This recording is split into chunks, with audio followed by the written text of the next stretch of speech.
사무엘하 6장 16절에서 23절까지의 말씀입니다.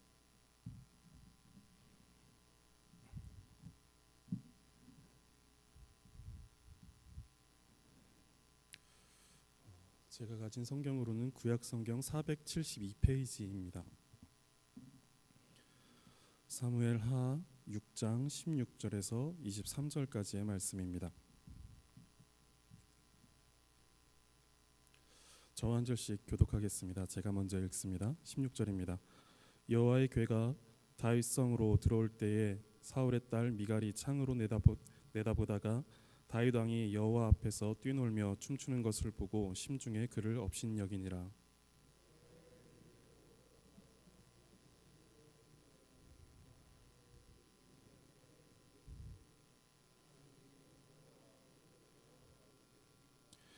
다윗이 번제와 화목제 드리기를 마치고 만군의 여호와의 이름으로 백성에게 축복하고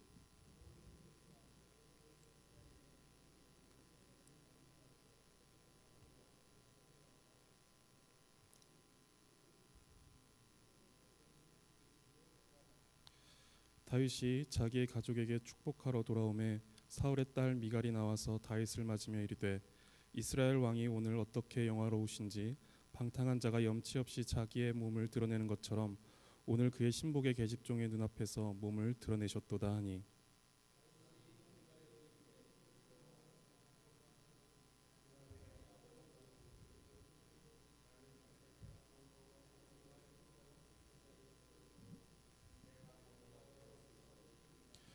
내가 이보다 더 낮아져서 스스로 천하게 보일지라도 내가 말한 바 계집종에게는 내가 높임을 받으리라 한지라. 사울의 딸 미갈이 죽는 날까지 그에게 자식이 없으니라. 아멘. 오늘 말씀은 제가 본문으로는 6장의 뒷부분만 제가 본문으로 정했는데 6장 전체를 함께 살펴보도록 하겠습니다. 다윗은 사울과 요나단의 죽음으로 먼저 남쪽 유다 지파를 중심으로 한 남쪽의 왕이 되었습니다. 그리고 북쪽에 있던 다른 지파들은 사울의 아들이었던 이스보셋, 그 이스보셋을 중심으로 하여서 또다시 하나 북쪽의 한 나라로 통치를 시작하였습니다. 그리고 다윗은 7년 반을 유다의 왕으로 통치를 하다가 북쪽의 왕 이스보셋이 살해를 당하자 장로들이 모여서 다윗을 통일 이스라엘의 왕으로 세웠습니다. 다윗은 그러한 일들로 인하여서 이제 본격적으로 통일된 이스라엘의 왕으로 즉위하면서 남유다의 헤브론이라는 지역을 벗어나야 했습니다. 왜냐하면 그 헤브론 지역이 남쪽으로 치우쳐져 있어서 북쪽을 다스리기에 더 좋은 한 곳을 선택해야 했기 때문입니다. 그래서 다윗은 수도가 되기에 적합한 장소를 물색하던 끝에 북이스라엘과 남유다 사이에 요새와 같은 지역인 예루살렘을 선택했습니다. 그런데 이곳은 북이스라엘과 남유다 그 사이에 있기는 했지만 이것이 그들의 땅, 남유다나 북이스라엘의 땅이 아니었습니다. 그곳은 여부스 족속이 살고 있었고 그들은 누군가에게 점령을 당해 본 적이 없는 그런 민족이었습니다. 그들이 강했다라고 하기보다 예루살렘 지역이 워낙에 요새였기 때문에 그 지역이 그렇게 쉽게 점령당하지 않았던 것입니다. 그런데 성경에는 다윗이 예루살렘 성을 빼앗는 것에 대해서 사무엘하 5장 7절에 딱 한 줄로 이렇게 정리합니다. 다윗이 시온 산성을 빼앗았으니 이는 다윗성이더라 라고 이렇게 말합니다. 그렇게 빼앗기지 않던 성이 다윗이 빼앗으니 다윗성이 되었다라고 이렇게 간단하게 짚고 넘어갑니다. 그만큼 다윗은 당시에 싸움만 하면, 전쟁만 하면 이기는 그런 사람이었습니다. 그렇게 다윗은 예루살렘을 빼앗고 예루살렘을 중심으로 이제 통치를 시작합니다. 그런데 다윗은 그 시작으로 빼앗긴 하나님의 궤를 찾아오기로 결정합니다. 하나님의 궤는 이스라엘의 역사를 보여주는 것이고 그 말은 다시 말해서 하나님께서 이스라엘의 역사의 주인이시다, 주권자이시다 라는 것을 보여주는 증거입니다. 그렇기 때문에 하나님의 궤는 또한 하나님의 임재를 상징하기도 했습니다. 하나님의 법궤 안에는 우리가 잘 알고 있는 것처럼 세 가지의 물건이 들어 있었습니다. 먼저는 십계명 돌판이 들어 있었습니다. 하나님께서 이스라엘 백성들에게 하나님의 백성다움을 요구하신 것입니다. 우리가 대한민국의 법 아래에서 살면서 대한민국의 법의 보호를 받고 또 대한민국 국민으로서의 의무와 책임을 요구받듯이 하나님은 하나님의 법을 우리에게 주심으로 하나님의 백성다움을 우리에게 요구하셨습니다. 그것을 대표하는 것이 십계명이고 그 하나님의 법궤 안에 그 십계명 돌판이 들어가 있었습니다. 그리고 두 번째는 만나가 담긴 항아리였습니다. 만나는 이스라엘 백성들이 출애굽하고 광야에서 지낼 때 하나님께서 매일 아침 만나를 주심으로 이스라엘 백성들을 친히 먹이셨던 것입니다. 하나님께서 하나님의 백성을 친히 돌보신다라는 것을 보여주는 이 만나가 담긴 항아리가 또 법궤 안에 들어가 있었습니다. 그리고 세 번째로는 아론의 쌍난 지팡이가 들어가 있었습니다. 하나님께서 택하신 자의 지팡이에서 싹이 나게 하시고 또 꽃이 피게 하시고 또 열매를 맺는 이런 이적을 보여주시면서 이스라엘 백성들의 어떤 원망을 그치게 하신 사건이 있었습니다. 즉 하나님의 주권적인 선택과 또 구원, 이것을 보여주는 아론의 쌍난 지팡이가 법궤 안에 들어가 있었습니다. 법궤에는 이렇게 세 가지 물건이 들어가 있었고 이것이 의미하는 바는 역사 속에서 하나님께서 이스라엘 백성 가운데 임재하시고 그들의 삶에 적극적으로 개입하셔서 하나님 되어 주심을 상징하는 것이었습니다. 그런데 이 법궤는 단순히 상징적인 의미만은 아니었습니다. 이 법궤가 보여주는 하나님은 이스라엘 민족에게는 어떤 추상적인 존재 혹은 어떤 개념이 아니라 친히 말씀하시고 또 먹이시고 또 선택하시는 어떤 실제적인 분이셨습니다. 이스라엘 민족에게 그러한 하나님의 임재를 상징하는 이 법궤는 우리가 상상하는 그 이상의 가치였을 것입니다. 법궤는 남유다와 이스라엘을 다윗의 통치가 아니라 살아계신 하나님의 다스림 아래로 모여 이스라엘 12지파를 하나로 묶어주는 구심체가 되어줄 수 있었던 것입니다. 그래서 다윗은 예루살렘을 수도로 지정하고 이제 통일 이스라엘을 통치하려고 하면서 가장 먼저 빼앗긴 법궤를 찾아오기로 한 것입니다. 이 법궤는 대략 30여 년 전에 성경에 아직 다윗이 등장하기도 전에 블레셋에게 빼앗겼던 것입니다. 그런데 그 30여 년이 지나 이스라엘은 블레셋과의 전쟁에서 승리하였고 또 이 법궤를 드디어 되찾아옵니다. 아주 역사적인 순간입니다. 이 법궤를 옮기는 역사적인 일을 담당했던 제사장은 우사와 아효였습니다. 제사장 우사와 아효가 블레셋에서 하나님의 궤를 새 수레에 싣고 나오는데 오는 길에 수레를 끌던 소가 날뛰는 바람에 법궤가 떨어지려고 했습니다. 그래서 그것을 옆에 따라가던 우사가 손으로 막아서 떨어지지 않도록 합니다. 그런데 우사가 하나님의 진노를 받아서 죽습니다. 그리고 성경은 사무엘하 6장 7절에 보시면 우사가 잘못함으로 말미암아 죽었다라고 이렇게 말을 하고 있습니다. 역대상에도 같은 내용을 기록하고 있는데 역대상에는 조금 더 자세하게 기록됩니다. 역대상 13장 11절에 우사의 몸을 찢으셨다라고 이렇게 말하고 있습니다. 훨씬 더 잔인하게 묘사하고 있습니다. 그저 우사가 그냥 죽은 것이 아니라 하나님께서 우사의 몸을 찢으셨다라고 이렇게 말하고 있는 것입니다. 다윗은 이것을 보았던 것입니다. 그리고 다윗은 하나님을 두려워하였다라고 이렇게 성경이 기록합니다. 도대체 무엇이 잘못되어 우사는 그렇게 잔인한 죽음을 맞았을까요? 역대상에서는 이 또한 자세하게 알려주는데 역대상 15장 13절에 이렇게 말을 합니다. 전에는 너희가 매지 아니하였으므로 우리 하나님의 여호와께서 우리를 찢으셨으니 이는 우리가 규례대로 그에게 구하지 아니하였음이니라. 방법이 잘못되었던 것입니다. 하나님께서 법궤를 옮기시는 방법으로 정하신 규례는 민수기 4장에 나오는데 고앗 자손이 그 법궤를 어깨에 메고 이동할 것이며 성물에 손을 대지 말라. 손을 대면 죽을 것이다 라고 이렇게 민수기에서 하나님께서 말씀하십니다. 그런데 그것을 자신들의 방법으로 옮긴 것입니다. 이런 생각을 해보았습니다. 다윗이 살던 당시 새 수레라는 것이 어쩌면 첨단일 수도 있겠다, 이것이 과학이었을 수도 있겠다라는 생각입니다. 바퀴는 다윗이 살던 시대보다 훨씬 이전에 개발되었다라고 합니다. 그런데 지금처럼 새로운 것들이 자고 일어나면 새로운 것들이 개발되어지고 또 새로운 것들이 개발되어지고 하던 시기가 아니었기 때문에 이 바퀴, 이 동그란 바퀴로 수레를 만들어서 그것으로 짐을 옮기는 것, 이것이 다윗이 살던 시대에 첨단이고 과학이지 않았을까라는 이런 생각을 한번 해보았습니다. 그 첨단 기술과 과학은 세련된 방법이었고 아주 효율적인 방법이었습니다. 그러나 세련되고 효율적인 방법으로 하나님의 방법을 대체한 것이 문제가 된 것입니다. 우리는 이러한 유혹을 조심해야 합니다. 이 세상의 첨단이 그리고 세련된 방법론이 교회를 지배하게 해서는 안 됩니다. 교회는 느리고 비효율적이어도 하나님의 말씀에 따라야 합니다. 하나님께서 원하시는 것은 첨단이 아니라 말씀에 대한 순종이기 때문에 그렇습니다. 세련된 예배란 없습니다. 교회들이 다양한 시도를 하여 세상에 발맞추어 교회의 모습을 바꾸려고 하는 움직임이 있습니다. 이렇게도 바꾸어 보고 또 저렇게도 바꾸어 보려는 시도가 있습니다. 그러나 방법은 세상을 바라보며 찾는 것이 아니라 말씀을 보며 그 안에서 하나님의 방법을 찾아가야 하는 것입니다. 성도로서의 삶도 마찬가지입니다.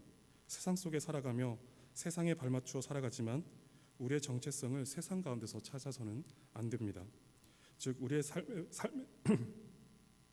삶의 방식 그리고 살아가는 그 목적 등을 세상 가운데서 찾아서는 안 되는 것입니다. 우리는 하나님의 법을 따라 살아가는 하나님의 백성임을 늘 기억하면서 하나님의 법으로, 하나님의 방법으로 돌아가려는 수고와 노력을 날마다 해야 합니다. 그 방법이 비효율적이고 또 느려도, 그리고 세상의 가치와 엇박자가 나서 세상과 내가 맞지 않아도 그것을 극복하며 살아가는 것입니다. 다윗은 하나님의 법이 아닌 자신들의 생각으로 법궤를 옮기다가 찢겨 죽은 우사의 사건이 있은 후에 충격을 받은 것 같습니다. 사건이 있고 다윗은 3개월 동안 법궤의 이동을 멈추고 이동하지 않았습니다. 그리고 3개월이 지나고 나서야 다윗은 다시 이 법궤 이동을 시작합니다. 다윗은 법궤가 정지되었던 3개월 동안 무엇이 잘못이었는지 알기 위해 하나님의 율법을 보았을 것이고 또 하나님 앞에 나아가 회개하며 시간을 보냈을 것입니다. 이것을 알 수 있는 것이 우리가 아까 잠깐 살펴보았던 역대상 15장 13절입니다. 전에는 너희가 매지 아니하였으므로 우리 하나님 여호와께서 우리를 찢으셨으니 이는 우리가 규례대로 그에게 구하지 아니하였음이니라 라는 말씀입니다. 사람의 편의와 사람의 방법을 따르는 것이 아니라 내 생각과 다르더라도 하나님의 방법대로 가는 것이 옳다라는 것을 다윗은 깨달았던 것이고 하나님의 규례를 살피고 또 자신의 잘못을 깨닫고 회개하는 시간을 가진 후에 15장 13절과 같은 이런 말을 다윗은 했던 것입니다. 그래서 다윗은 다시 법궤를 옮기려고 할 때 이것을 굉장히 주의합니다. 역대상 15장 2절에서 다윗이 이르되 레위 사람 외에는 하나님의 궤를 맬 수 없나니 이는 여호와께서 그들을 택하사 여호와의 궤를 메고 영원히 그를 섬기게 하셨음이니라 라고 이렇게 분명히 말을 하고 다시금 그 법궤의 이동을 시작합니다. 그래서 다윗은 아론 자손과 레위 사람들을 불러 모으고 궤를 메어 올릴 제사장들과 레위 사람 그 중에서도 이제 고앗 자손은 몸을 성결하게 하고 역대상 15장 15절을 보니까 모세가 여호와의 말씀을 따라 명령한 대로 행하였다라고 이렇게 말하고 있습니다. 어찌 보면 굉장히 경직되어 있는 것과 같은 이런 다윗의 모습을 보게 됩니다. 3개월 전에 그 우사가 하나님께서 우사의 몸을 찢어 죽이시는 것을 다윗이 그것을 보면서 다윗은 왕으로서 자유롭지 못했을 것입니다. 자신이 그 우사가 있었던 그 자리에 있었다라고 해도 다윗 역시 똑같은 잘못을 범했을 만큼 다윗도 하나님의 말씀에 대하여서 소홀히 여기고 있었기 때문입니다.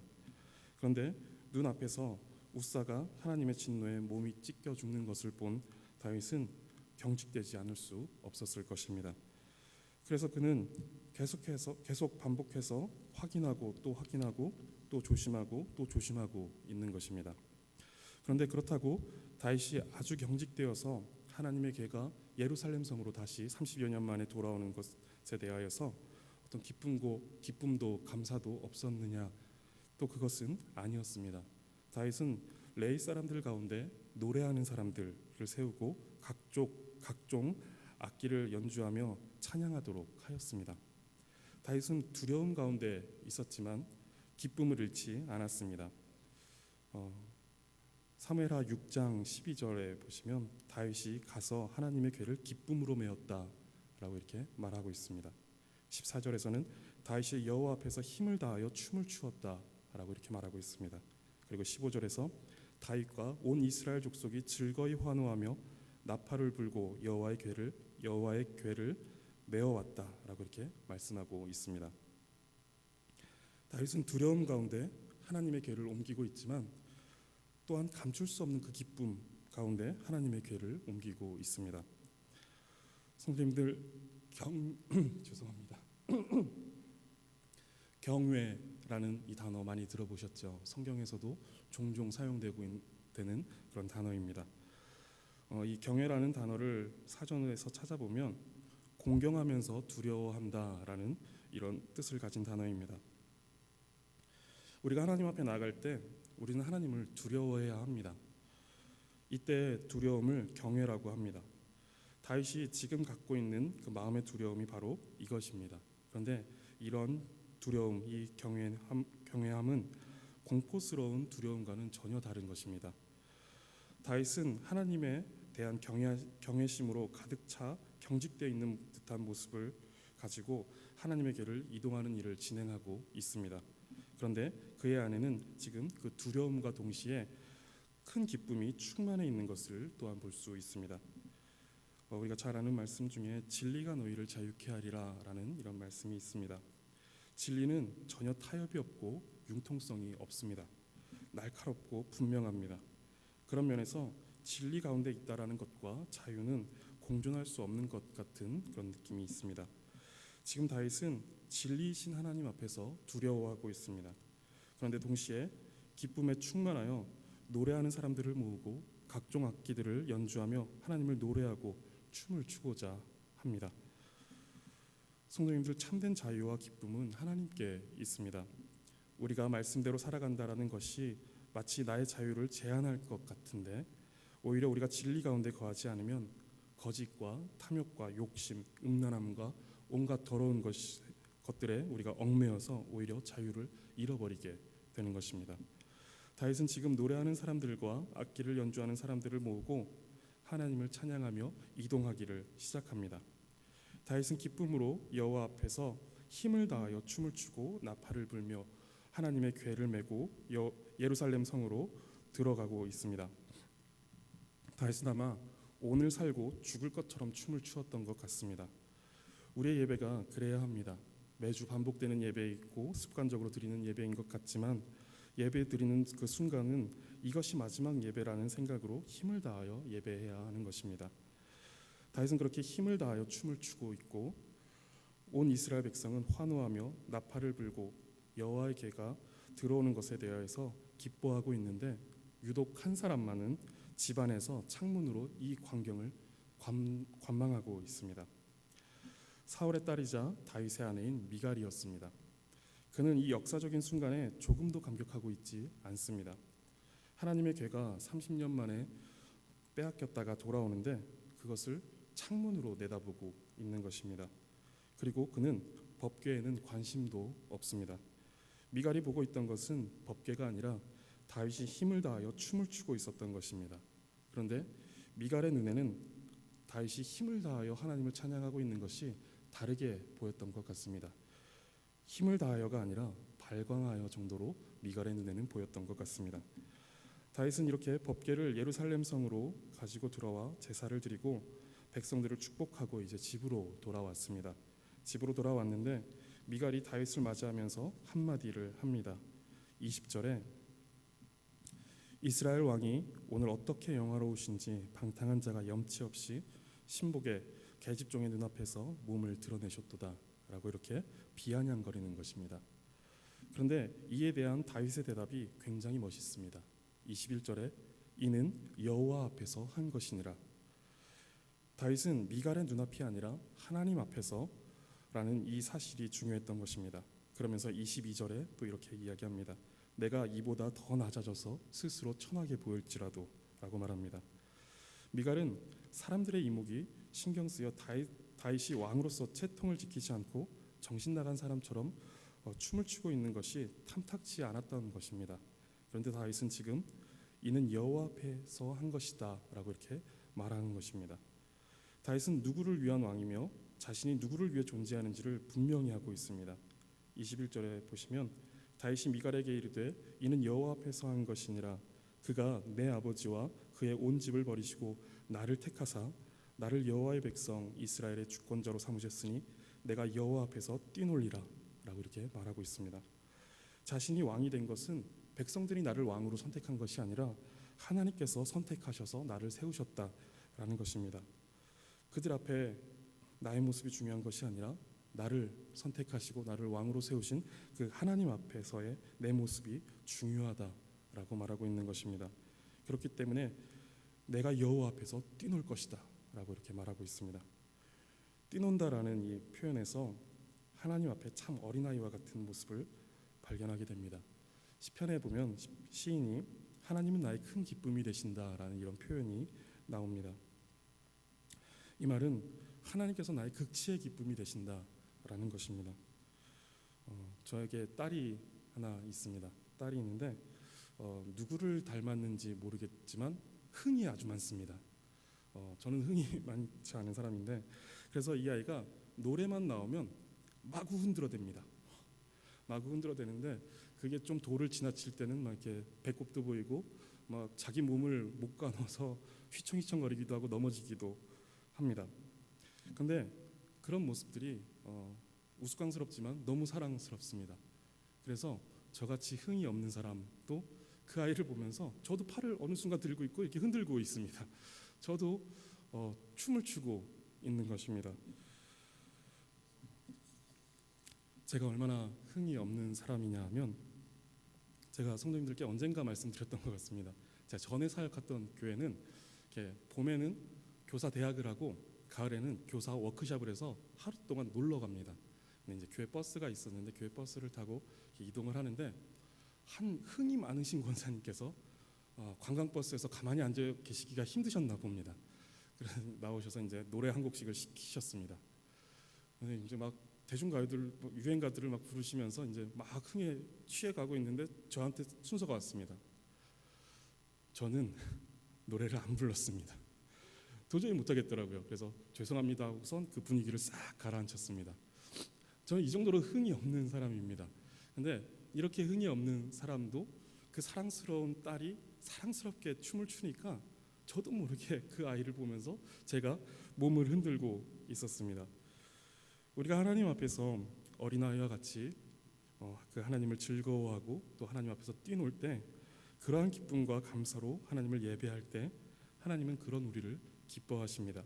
그리고 우리가 너무도 사랑스러우셔서 함께 우리와 즐거워하시고 함께 춤추실 것입니다. 성도님들 하나님 앞에서 마음을 다하시고 또 힘을 다하여서 뛰노시기 바랍니다. 다윗은 한마디를 덧붙입니다. 내가 이보다 더 낮아져서 스스로 천하게 보일지라도 라는 말입니다. 물론 이 말은 미갈을 책망하기 위해서 하는 말입니다. 그런데 다윗은 하나님 앞에서 기꺼이 더 낮아지고 천하게 보일 수도 있다. 나는 기꺼이 그렇게 할 수 있다라는 것을 말하고 있는 것입니다.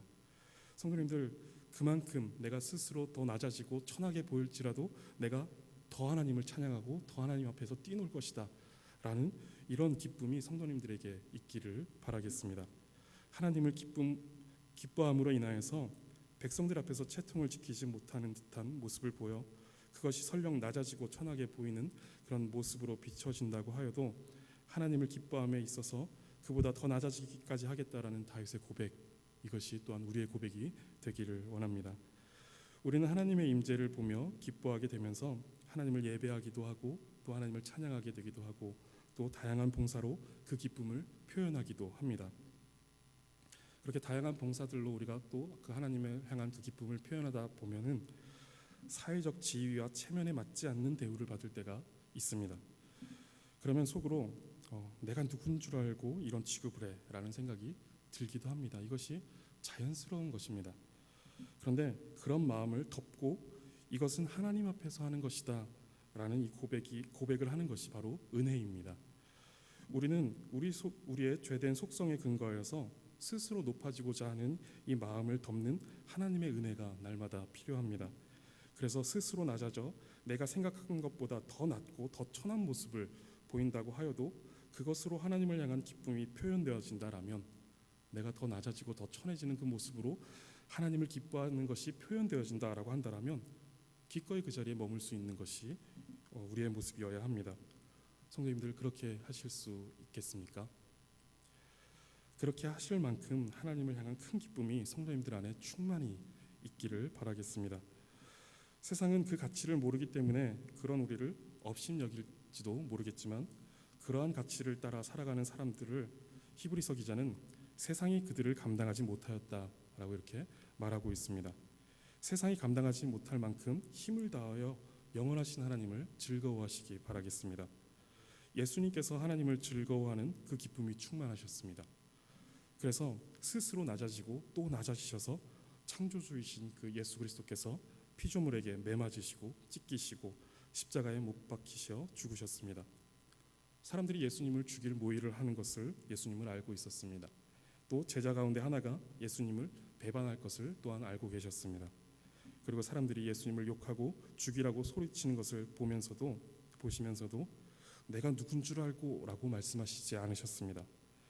하나님을 즐거워하시기에, 또 그 기쁨이 충만하시기에 그 기쁨이 드러나는 더 낮고 천한 자리로 내려가셨습니다. 그리고 그 자리에서 끝까지 인내하셨습니다. 바울도 그 기쁨이 충만하여 자신이 가진 모든 것을 배설물과 같이 여겼고, 복음을 전하다가 사람들 앞에서 매를 맞고 또 깡패들에게 쫓겨 도망가기도 하고 죽을 고비를 몇 번이나 넘기면서도 그는 그 자리를 기쁨의 자리로 여기며 그것을 기뻐하였습니다. 다윗 역시 그 큰 기쁨을 가진 사람이었습니다. 하나님의 법궤가 예루살렘 성으로 들어오는 것이 너무도 기쁜 나머지 왕으로서 채통을 지키지 못하고 덩실덩실 춤을 추었습니다. 그런데 다윗은 하나님 앞에서 왕이기 전에 하나님의 백성이고 또 하나님의 사랑하는 자녀임을 잘 알고 있었습니다. 그래서 그는 그 기쁨으로 왕이 아닌 어린아이와 같이 즐거워하였던 것입니다. 오늘 말씀에서 다윗에게 나타난 사무엘하 6장에서 다윗에게 나타난 이 두 가지의 모습을 우리가 지금 살펴보았습니다. 하나는 하나님을 두려워하는 모습입니다. 그리고 또 하나는 하나님을 즐거워하는 모습입니다. 진리 가운데 거하기 위해서 철저히 자신을 가다듬는 모습을 다윗에게서 보았고, 또 하나는 주께서 주신 그 자유함 가운데 기쁨으로 하나님을 높이려는 그런 모습을 우리가 보았습니다. 다윗은 하나님을 두려워함으로 법궤를 철저하게 하나님의 말씀대로 이동합니다. 그런데 동시에 전혀 상반되는 큰 기쁨 가운데 자신을 무장해제시킵니다. 이것이 하나님을 경외하는 사람의 모습입니다. 성도님들, 하나님을 경외하십니까? 하나님을 두려워하는 그런 마음이 성도님들에게 있으신가요? 저는 저희 아버지가 어떤 상황에서도 제 편이 되어주시고 또 저를 위로하시고 또 저를 감싸주실 것이다 라는 것을 저는 아주 잘 알고 있습니다. 저희 아버지는 분명히 그렇게 하실 것입니다. 그렇다고 해서 그것이 제가 제 마음대로 허랑방탕하게 살아도 된다라는 사인이 아니다라는 것을 저는 잘 알고 있습니다. 왜냐하면 아버지가 가지고 계신 그 엄격함을 제가 잘 알고 있기 때문에 그렇습니다.